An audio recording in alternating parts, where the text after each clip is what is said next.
SC/ST होना चाहिए या नहीं होना चाहिए? गाइस, मेरा नाम है मनीषा और ये जो क्वेश्चन है ना, ये सिर्फ मैं नहीं पूछ रही हूँ। इस वक्त ये डिबेट का एक मुद्दा बना हुआ है। इसके ऊपर बहुत गहरी चर्चा चल रही है कि ये जो कंसेप्ट है ये होना चाहिए या नहीं होना चाहिए। तो चलिए इस बात को समझने से पहले, आंसर देने से पहले कि ये एक्ट होना चाहिए नहीं होना चाहिए, ये जो डिवीजन मिलता है ना, हर जगह पे रिलैक्सेशन मिलता है, SC/ST OBC डिवीजन किया गया है, तो क्या ये चीज होनी चाहिए या नहीं होनी चाहिए? तो इसको समझने के लिए पहले आपको पूरे कंसेप्ट को समझना पड़ेगा और फिर एट द एंड जाने से पहले आपको मुझे कमेंट सेक्शन में बताना है कि ये होना चाहिए या नहीं होना चाहिए, आपके व्यूज इस बात पे क्या कहते हैं। और आंसर बिल्कुल भी आपको बायस होके नहीं देना है। तो पहले पूरा मुद्दा समझते हैं, पूरी बात डेप्थ गहराई से समझते हैं। सो देखिए, सबसे पहली चीज तो अभी जो न्यूज में चल रहा है वो चल रहा है Siddharthan versus state of Kerala case, जिसके अकॉर्डिंग क्या हुआ है कि SC/ST होना चाहिए या नहीं होना चाहिए, ये मुद्दा यहाँ पे क्रिएट हो गया। हम इस बात को समझते हैं, पहले थोड़ा सा इसकी हिस्ट्री पढ़ते हैं, इसके बारे में पास्ट में क्या फिलॉसफीज थी, क्या चीजें रही थी, वो पहले हम यहाँ पे समझते हैं। सो सबसे पहले बात आती है SC/ST कम्युनिटीज की। आपने शायद से सुना होगा और बुक्स में आपने पढ़ा भी होगा कि इन कम्युनिटीज के साथ में स्टार्टिंग से ना बहुत अत्याचार होता रहा है। पहले SC/ST नहीं थी, लेकिन पहले हमारे पास में हिंदू कल्चर की अगर हम बात करें तो यहाँ पे हमने 4 जो वर्ण है उसमें डिवीजन देखा था हमारी सोसाइटी का, जिसके अंदर सबसे पहले आते थे ब्राह्मण, उसके बाद में हमने पढ़ा क्षत्रिय, उसके बाद में शूद्र और सबसे लास्ट वाली जो है वो है हमारे पास शूद्र। शूद्र और ब्राह्मण अगर दो वर्णों की बात करें तो ब्राह्मण सबसे ऊंचा वर्ण माना गया है और जो शूद्र है उसे सबसे छोटी कास्ट जिसको कहते हैं वो माना गया था। लेकिन जैसे जैसे टाइम बढ़ा, अब यहाँ पे देखेंगे कि ये जो है ना, ये 4 वर्ण आपको ध्यान में रखने हैं, ब्राह्मण है, क्षत्रिय है, वैश्य और शूद्र है। इसमें ये सबसे फर्स्ट नंबर पे है और ये सबसे लास्ट नंबर पे है। तो जैसे जैसे टाइम बढ़ा ना, तो इन 4 वर्णों के अलावा एक और चीज 5वीं हमारे पास में आने लग गई कॉन्टेक्स्ट में, और उसे हमने नाम दिया अनटचेबल, जिनको हम छुआछूत के नाम से भी जानते हैं। इन्हें शूद्र से भी छोटी जो कास्ट है उसमें माना जाने लगा। अब जब टाइम बढ़ा तो टाइम के साथ में इनके साथ में क्या हुआ, अत्याचार होने लग गया। तो ये जो एट्रोसिटी है, जो अत्याचार है, इसको प्रिवेंट करने के लिए, इन कम्युनिटीज को इस अत्याचार से बचाने के लिए हमारे पास में कॉन्स्टिट्यूशन में कुछ अमेंडमेंट्स करी गई, कुछ एक्ट्स को लाया गया। उसी के अंदर एक एक्ट आता है SC/ST एक्ट, शेड्यूल कास्ट और schedule tribe atrocity of prevention of atrocity act 1989। पूरा जो मुद्दा है ना, ये इस एक्ट के आसपास में ही घूमता है। तो ये जो एक्ट है ना 1989 में है। उससे पहले मैंने आपको बता दिया कि यहाँ पे 4 वर्णों में हमारी सोसाइटी को बांट दिया गया था। शूद्र हम लोग पढ़ते थे। अब देखिए, जैसे जैसे वक्त बढ़ा तो हमारे पास अनटचेबल्स आए, मतलब कि बहुत सारी सोसाइटी में चेंजेस आए, और उसके बाद में हमने एक 5वां जो वर्ण है वो पढ़ना स्टार्ट कर दिया, दैट इज अनटचेबल्स। समझ गए? और इनको आप दलित के नाम से भी जानते हैं। तो यहाँ पे ये डे बाय डे इनके अगेंस्ट जो शोषण है इनका होने लगा, इनका एक्सप्लॉइटेशन किया जाने लगा, इनके अगेंस्ट जो अत्याचार था वो भी क्या हुआ, बढ़ने लगा। तो उस अत्याचार को रोकने के लिए, इनको प्रोटेक्ट करने के लिए, एट्रोसिटी के अगेंस्ट स्टेप लेने के लिए ये एक्ट जो है यहाँ पे आया। इस एक्ट से पहले आपको क्या याद रखना है, 2 आर्टिकल जरूर याद रखने हैं। जब 1947 का टाइम था, जब हमारे कॉन्स्टिट्यूशन को लागू किया, तो उस टाइम पे हुआ क्या कि 2 आर्टिकल्स को यहाँ पे हमारे इंडियन कॉन्स्टिट्यूशन में मेंशन किया गया, एक आर्टिकल 15 और एक आर्टिकल 17। ये 2 आर्टिकल्स बहुत इंपॉर्टेंट है, सिर्फ इसलिए नहीं कि यहाँ पे अत्याचार के बारे में हम पढ़ रहे हैं। इंडियन में एक सबसे बड़ा नुकसान पता है क्या है, एक सबसे बड़ी बुराई ये कह सकते हैं कि हमें ना 90% लोगों को अपने अधिकार ही नहीं पता। हमें नहीं पता हमारे कॉन्स्टिट्यूशन में हमारे लिए क्या राइट्स दे रखे हैं, और ये दोनों आर्टिकल जो है ये हमारे फंडामेंटल राइट है, यानी कि हमारे मौलिक अधिकार है। अब इनके बारे में अगर हमें पता हो, अवेयरनेस हो, तो हमारे खिलाफ जो शोषण हो रहा है ना उसके लिए हम खुद ही आवाज उठा ले। हमें गवर्नमेंट हमारे लिए स्टेप ले रही है, अच्छी बात है, लेकिन हम सब इतने सक्षम है, इतने कैपेबल हैं कि अगर हम थोड़ा सा भी अपने आप को अवेयर रखें, थोड़ा सा भी हम अपने आप को अलर्ट रखें, तो ये जो अत्याचार होता है ना इसके खिलाफ हम खुद से आवाज उठा सकते हैं। चलिए कम टू द पॉइंट, यहाँ पे 2 आर्टिकल्स हैं, एक आर्टिकल 17 है और एक आर्टिकल 15 है। आर्टिकल 17 की बात करें तो ये कहता है कि जो अनटचेबिलिटी है ना उसको अबॉलिश किया जाना चाहिए, और किसी भी टाइप की जो प्रैक्टिस है, इससे रिलेटेड कोई भी प्रैक्टिस है वो क्या है, प्रोहिबिटेड है, निषेध है, करनी ही नहीं है। और आर्टिकल 15 हमें कहता है कि जो डिस्क्रिमिनेशन है वो प्रोहिबिटेड है। किसके बेसिस पे? चाहे तो रिलीजन के बेसिस पे किसी में भेदभाव किया जा रहा हो कि जी हमारा धर्म अच्छा, जी उसका धर्म बेकार, इसके बेसिस पे हो, चाहे रेस की बात करी गई हो, चाहे सेक्स की बात करी गई हो, यहाँ पे लिंग की बात करी गई है कि कोई महिला है, पुरुष है, या फिर LGBTQ कम्युनिटीज हैं, तो इनमें हो किसी भी तरीके का किसी भी व्यक्ति के साथ कोई भी भेदभाव जो है वो दंडनीय अपराध है, ये आर्टिकल 15 हमें कहता है। लेकिन देखा यह गया कि इन 2 आर्टिकल्स के बाद भी ये चीजें इनफ नहीं थी। मतलब ये जो 2 आर्टिकल्स हैं इस एट्रोसिटी को, इस अत्याचार को रोकने के लिए इनफ नहीं थे। तो फिर उसके बाद में क्या आता है, हमारे पास ये एक्ट आता है जिसको हम कहते हैं प्रिवेंशन ऑफ एट्रोसिटी एक्ट 1989 के नाम से इसको जानते हैं। 11 सितंबर 1989 को इसको बनाया गया था, समझ गए, और उसके साथ में इन्फोर्स इसको किया गया था 30 जनवरी 1990 को। 30 जनवरी 1990 को इसको क्या किया था, इन्फोर्स किया गया था, मतलब कि ये लागू हो गया था। अब ये जो एक्ट है ना, ये स्पेशल कोर्ट ट्रायल्स प्रोवाइड करता है कि अगर किसी के साथ में कोई ऐसा अत्याचार हुआ है तो उनके लिए स्पेशल कोर्ट्स बनाए गए हैं जहां पे वो अपनी आप बीती बताएं, जहां पे जाके वो अपने जो प्रॉब्लम है या जो भी उनके साथ में हुआ है उसको वो वहां पे एक्सप्लेन करें।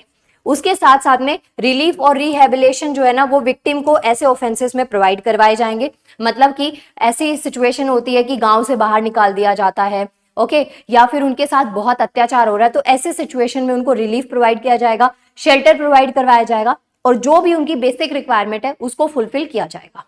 थर्ड इंपॉर्टेंट पॉइंट इसमें आता है कि जो गवर्नमेंट है ना वो इंश्योर करेगी प्रॉपर एक्शन। मतलब कि जो पूरा मुद्दा होगा, जो भी सिचुएशन होगी, उसके अगेंस्ट, एंटायर मैटर के अगेंस्ट गवर्नमेंट क्या करेगी, एक प्रॉपर एक्शन लेगी। तो ये 3 पॉइंट्स आपको इस एक्ट के लिए याद रखने हैं। Okay, done. फिर उसके बाद में देखिए ये जो पूरा एक्ट है इसके अंदर टोटल 5 चैप्टर्स हैं। पांचों में बहुत डेप्थ में चीजें हैं। मेनली हमारे लिए 2 चैप्टर्स यहाँ पे हाईलाइटेड है, एक चैप्टर 1 और एक चैप्टर 2।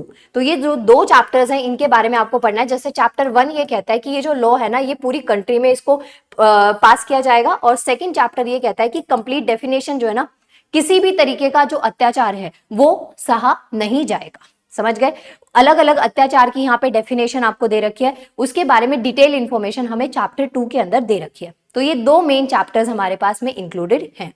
इसके साथ में एक आर्टिकल है, आर्टिकल 366, इसका क्लॉज 24 और 25 जो इंडियन कॉन्स्टिट्यूशन में, वो भी क्लियरली इसको क्या करता है, डिफाइन करता है कि इसमें जो सेक्शन है वो ये डिफाइन करता है कि जो पर्सन है जिसके साथ में अत्याचार हुआ है उसके अगर वो शिकायत करता है, उसने जो भी कंप्लेन करी है उस केस को समझने के बाद में यदि वो कल्प्रिट पाया जाए तो उसमें उस सिचुएशन में 6 महीने 7 साल की सजा हो सकती है। 6 महीने कम से कम होंगे और 7 साल मैक्स टू मैक्स जो ईयर्स है उसकी सजा होगी, और सजा के साथ साथ में फाइन का भी प्रावधान इसके अंदर दिया गया है। तो देख रहे हैं ये एक्ट बहुत इंपॉर्टेंट है आपके लिए।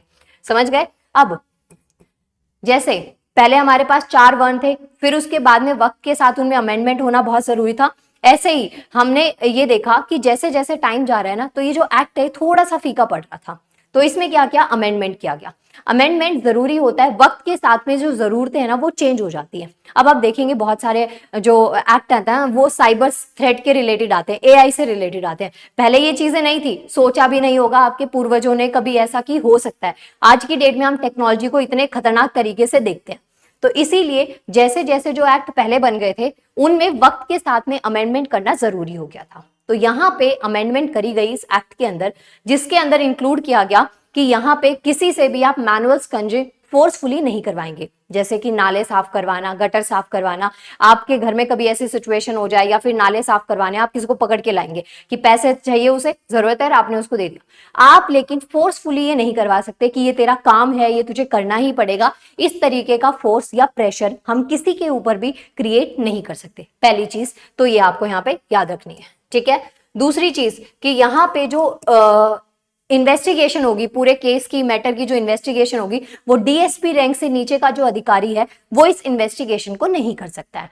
थर्ड, अगर इंपॉर्टेंट बात यहाँ पे देखें तो इस एक्ट में जो अमेंडमेंट किया गया वो ये किया गया कि ये सीरियस अगर नहीं लिया गया तो मतलब जो भी इन्वेस्टिगेशन ऑफिसर है या जो भी पब्लिक सर्वेंट है जिसके पास में विक्टिम अपनी बात लेकर जाता है, अगर उसकी बात को सीरियसली नहीं लिया गया या केस को सीरियसली नहीं लिया गया तो ऐसी सिचुएशन में उसके ऊपर क्या हो सकता है, उसके ऊपर कार्रवाई हो सकती है, उसको जेल भी हो सकती है।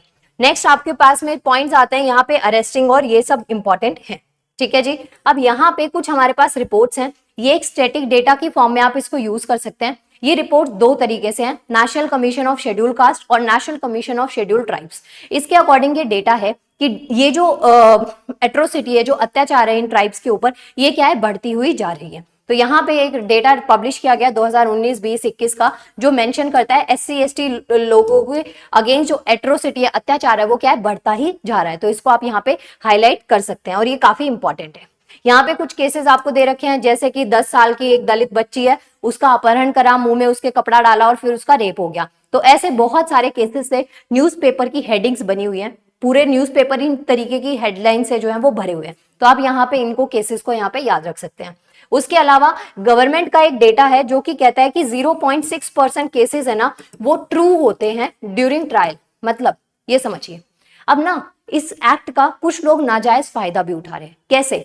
एक्ट जो है वो हमें हमारे हित के लिए दिया गया, ये उनके हेल्प के लिए गया जो नहीं कर पा रहे थे खुद की सहायता, लेकिन कुछ लोग इसका नाजायज फायदा उठा रहे हैं। इसमें बहुत सारे जो केसेस हैं वो फेक होते हैं, 99% केसेस यहाँ पे फेक पाए गए हैं। और इसकी वजह से कहते हैं ना, फिर जब जरूरतमंद एक्चुअल में जाता है उस पर भी यकीन नहीं होता। तो ये एक रीजन यहाँ पे देखने को मिला है कि जो SC ST एक्ट है उसका मिस यूज भी बहुत लोग करते हैं। इसके कई सारे रीजंस हैं, जैसे कोई बीच में ब्रोकर हो जाता है, या फिर कई बार आप अपनी पर्सनल डिस्प्यूट्स के लिए किसी पे ऐसे केस कर देते हैं, आपको पता है कि फिर वो आपको कंपनसेट करेगा।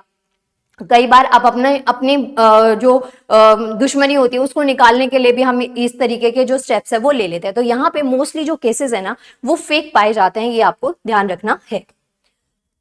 फिर उसके बाद में यहाँ पे क्या है, एक दलित मैन है, उसने एक ब्राह्मण लड़की को फोर्स किया शादी के लिए, और वो जब नहीं मानी तो वहां पे आपने देखा कि उसको बोला गया उस पे कि केस कर दिया जाएगा, तो उसको शादी करनी पड़ेगी। तो इस तरीके से क्या है, ये फोर्सफुली चीजें हो रही है। तो SC ST एक्ट है ना, बनाया अच्छे के लिए, लेकिन लोगों की फितरत ऐसी कि उसको वो मिस यूज करने लगे, उसको एक नेगेटिव सेंस में यूज करने लग गए। यहाँ पे एक जस्टिस है, जस्टिस विवेक अग्रवाल, इन्होंने बताया कि कुछ लोग ना इसमें कंपनसेशन के लिए भी इन्वॉल्व होते हैं, ब्रोकर्स भी इसके अंदर क्या होते हैं, इंक्लूड होते हैं।